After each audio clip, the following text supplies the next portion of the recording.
सोनी चिड़िया एक पेड़ पर अपने छोटे से घर में रहती थी। उसकी एक प्यारी सी बेटी थी, पायल चिड़िया। एक दिन सोनी चिड़िया जब दाने की तलाश में जा रही थी, तो रास्ते में उसे कुटकुट कबूतर मिला।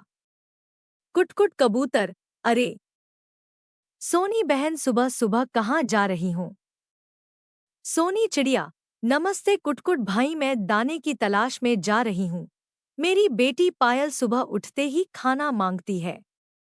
कुटकुट कबूतर, वो तो ठीक है बहन, लेकिन तुमने पायल की शादी के बारे में कुछ सोचा है? वह अब बड़ी हो गई है, उसकी शादी करनी चाहिए तुम्हें।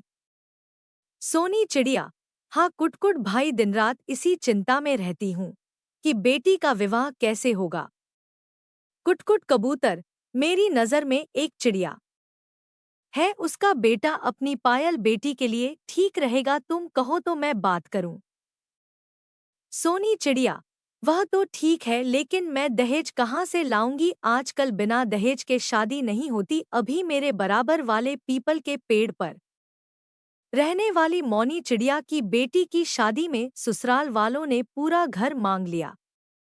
मैं कहाँ से लाऊंगी यह सब? कुटकुट कबूतर, बहन तुम उसकी चिंता मत करो, मैं बात कर लूंगा, तुम बस शादी के लिए हाँ कर दो। सोनी चिड़िया, ठीक है, जैसा आप ठीक समझे। कुछ दिन बाद सोनी चिड़िया अपनी बेटी पायल की शादी कर देती है। शादी के बाद पायल चिड़िया अपनी ससुराल जाती है। वहां उसकी सास सपना चिड़िया बहुत तेज थी।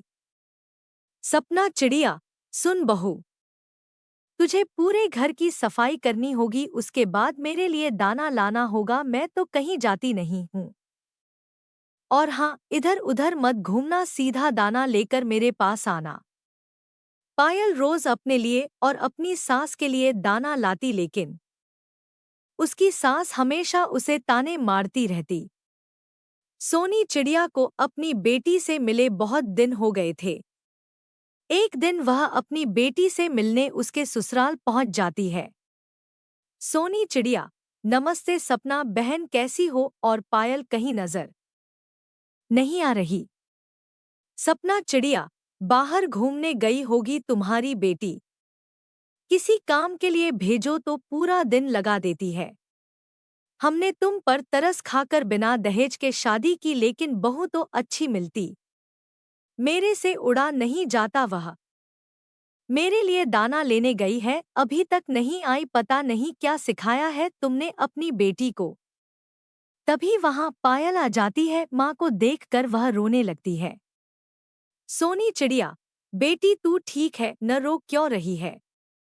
पायल चिड़िया, कुछ नहीं माँ, बस तुम्हारी याद आ रही थी। सोनी चिड़िया, तू तो बहुत कमजोर हो गई है। सोनी चिड़िया, सपना बहन, अगर आप कहें तो मैं पायल को कुछ दिन के लिए अपने घर ले जाऊं। सपना चिड़िया, हाँ हाँ ले जाओ, वैसे भी यहाँ कुछ करती नहीं है। सोनी चिड़िया पायल को लेकर घर आ जाती है। घर आकर पायल बहुत रोती है। पायल चिड़िया, माँ वे लोग बहुत खराब हैं। मैं सारा दिन दाने इकट्ठा करके लाती हूँ और दोनों माँ बेटे घर में बैठे रहते हैं, सारे दाने खा जाते हैं, मैं भूखी रह जाती हूँ। कुछ कहूँ तो मुझे दोनों मिलकर मारते हैं। मैं अब कभी वहां नहीं जाऊंगी। यह सुनकर सोनी चिड़िया को बहुत गुस्सा आ जाता है। वह उसी समय कुटकुट कबूतर के पास जाती है। कुटकुट कबूतर, अरे सोनी बहन, बहुत दिनों बाद आई, सब ठीक तो है?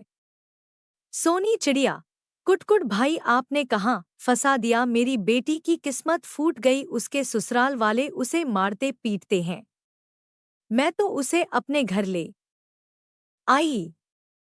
कुटकुट कबूतर, ये क्या कह रही हो बहन, मैं अभी उनकी खबर लेता हूँ। कुटकुट कबूतर उनके घर जाता है। कुटकुट कबूतर, तुम दोनों माँ बेटे को शर्म नहीं आती? खुद घर में पड़े रहते हो और पायल बेटी को मारते पीटते हो। मैं आज ही जंगल के राजा से तुम्हारी शिकायत करता हूँ। यह कहकर वह जंगल के राजा मिट्ठू तोते के पास जाता है। उनसे शिकायत करता है। मिट्ठू तोता दोनों माँ बेटे को जेल में डाल देता है। जेल में बैठकर दोनों रो रहे होते हैं। तभी पायल मिट्ठू तोते के पास जाती है। पायल चिड़िया, महाराज मेरे पति और सास को छोड़ दीजिए। मिट्ठू तोता दोनों को बुलाता है। मिट्ठू तोता, देखो तुम्हारी बहू कितनी अच्छी है, तुम इसे मारते थे फिर भी यह तुम्हें बचाने आ गई।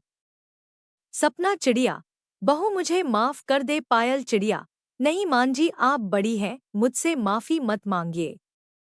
दोनों माँ बेटे पायल चिड़िया को घर ले आते हैं और पूरा परिवार खुशी खुशी रहने लगता है।